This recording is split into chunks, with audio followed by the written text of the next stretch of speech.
মানুষ যখনই কোনো বিপদে পড়ে আল্লাহ কোনো না কোনোভাবে সেখানে একজন মহাপুরুষের হাজির পান। আপনি না বলে মহাপুরুষ, মহাপুরুষরা সব পারে।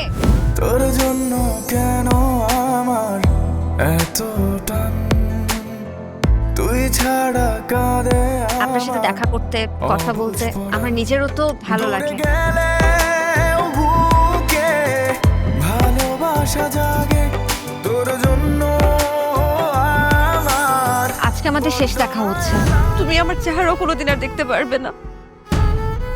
আমি যে স্টেশনে পৌঁছতে চেয়েছিলাম সেই স্টেশনে তার পৌঁছতে পারি। আমার পুরো জীবনটা তুমি এলোমেলো করে দিছো মাহি।